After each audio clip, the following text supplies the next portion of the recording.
Hello বন্ধুরা, আমার ফেসবুকে তোমাদের সকলকে জানাই ওয়েলকাম ও শুভ দুপুর তোমাদেরকে জানাই। তো তোমরা যে যেখান থেকে ভিডিওটা দেখছো অবশ্যই আমাকে একটা করে লাইক করে দিও, ফলো করে দিও।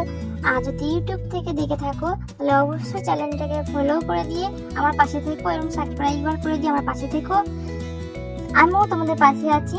তো আমার বৌমা আমার লাইভে এসে বলেছিল যে মা পিসি আমি বিরিয়ানি খাবো আবার খাসি মাংস খাবো।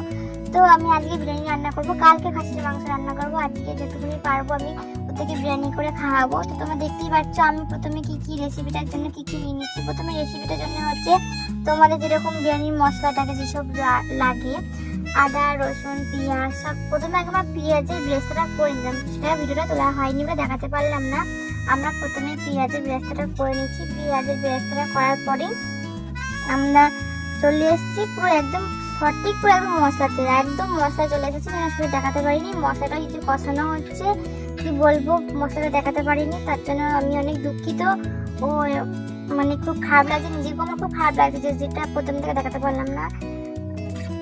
মানে প্রচুর সংসারে প্রচুর চাপ, তো কি বলবো বন্ধুরা, এত চাপের মধ্যে আছে যে কোনটা কি করবো নিজেও বুঝতে পারছি না। তোমরা দেখতেই পাচ্ছ আমাদের যখন এক পাশে চাল চাপে দিচ্ছি বিরিয়ানি, তো ওখানে জলে যখন গরম হবে তোমরা এটা নিশ্চয়ই জানো, যারা বিরিয়ানি জানো তারা নিশ্চয়ই জানবে, আর যারা জানো না তাদেরকে বলে দিচ্ছি। বিরিয়ানি জলটা যখন বসাবে মানে চালে করবে ওর মধ্যে দারচিনি এলাচ লবঙ্গ ছোট এলাচ দিয়ে তেজপাতা দিয়ে ভালো করে জলটাকে ফুটিয়ে নেবে, নেওয়ার পরে তারপর চালটাকে দিলে পারলে একটু তোমার চেষ্টা করবে 1 ঘন্টা চালটাকে ভিজিয়ে রাখার জন্য। এটা অনেকে জানে না, যারা জানে তারা নিশ্চয়ই ভিজিয়ে রাখবে, 1 ঘন্টা ভিজিয়ে রাখার চেষ্টা করবে চালটাকে। ভিজানোর পরে তারপর তোমরা 1 ঘন্টা পর যখন চালটা যখন জলে দেবে গরম জলে তখন দেবে ভাতটা খুব সুন্দর হবে, ঝরঝরাও হবে নরমও হবে। তো আমাদের সবকিছু কমপ্লিট হয়ে তারপরে আমি একটা যা যা উপকরণটা দেবো।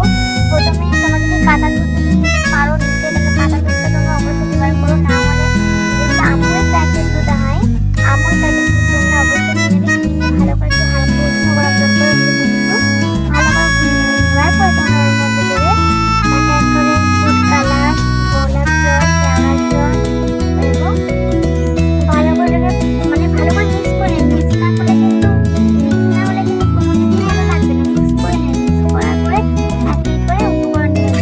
এবারে আমরা করবো 3 লেয়ারে করবো, উপরে ভাতটা চাপিয়ে মানে টোটাল 4 লেয়ারে, যেহেতু আমাদের হাঁড়িটা অনেকটা বড় ওই জন্য আমাদের 4 লেয়ারের মধ্যে হয়ে যাবে। তোমাদের যেমন হাঁড়ি থাকবে তেমন ভাবে তোমরা লেয়ার তৈরি করতে পারো।